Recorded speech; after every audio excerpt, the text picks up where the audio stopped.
Assalamualaikum warahmatullahi wabarakatuh.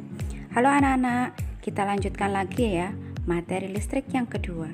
Jangan lupa awali dengan basmalah, siapkan semua peralatannya, alat tulisnya, buku paketnya.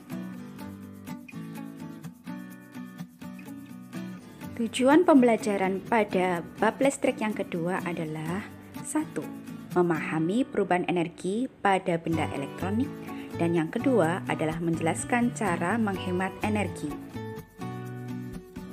Pada pembahasan pertama, kita membahas tentang perubahan energi, di mana energi listrik itu tidak bisa dihilangkan.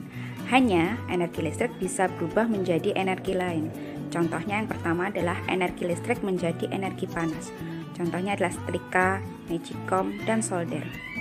Seperti yang kita tahu, setrika digunakan untuk menghaluskan pakaian. Magicom digunakan untuk memasak nasi, dan solder fungsinya untuk menghubungkan kabel satu dengan yang lainnya. Yang kedua adalah energi listrik menjadi energi gerak. Contohnya adalah kipas angin dan mobil remote. Keduanya berasal dari energi listrik kemudian diubah menjadi gerakan pada kipas angin dan gerak pada mobil remote. Yang ketiga adalah energi listrik diubah menjadi energi cahaya. Contohnya adalah lampu taman, kemudian lampu LED, lampu neon, dan lain-lainnya. Asalnya semua sumber energinya adalah energi listrik kemudian menghasilkan energi cahaya. Selanjutnya adalah bagaimana cara menghemat energi. Kalian tahu tidak, ayah bunda kalian setiap bulan itu mengeluarkan biaya energi listrik cukup banyak.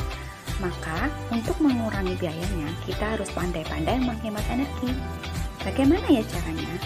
Caranya adalah yang pertama, tidak menggunakan alat elektronik secara bersamaan. Yang kedua, matikan alat elektronik setelah selesai dipakai. Yang ketiga, pilih alat elektronik yang wattnya kecil.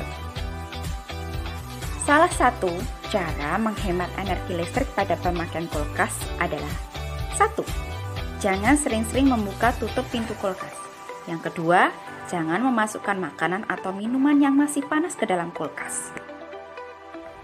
Nah, agar Ustadzah tahu kalian sudah paham atau belum, silahkan kerjakan di lembar jawab 3 cara menghemat energi listrik pada penggunaan mesin cuci. Kalau sudah difoto dan dikumpulkan ya.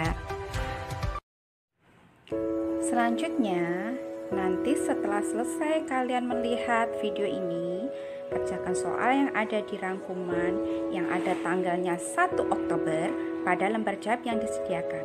Kalau sudah, silahkan difoto dan dikirimkan ke Ustadzah.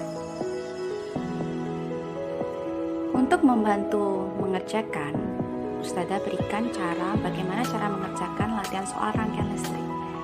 Yang pertama adalah memperkirakan lampu yang padam dan tetap menyala. Yang harus dipahami adalah ketika seri satu mati maka semua akan mati. Dengan paralel, bila satu mati yang lain tetap menyala. Contohnya adalah ini. Jika lampu B diputus maka aliran listrik mengalir dari kutub positif ke A, kemudian ke B, tetapi B terputus. Maka dia lanjutkan ke lampu C, kemudian ke lampu D, kemudian dilanjutkan kembali sampai menuju kutub negatif.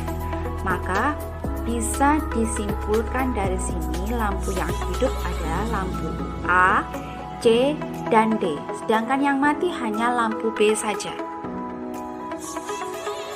Sedangkan bila ada soal, jika lampu C yang terputus atau mati, maka lampu yang lain bagaimana? Sama, rangkaian listriknya dari kutub positif menuju lampu A, kemudian ke lampu B, langsung ke kutub negatif. Kemudian dilanjutkan lampu A ke C, tapi terputus, maka lampu D tidak bisa terhubung menuju kutub negatif.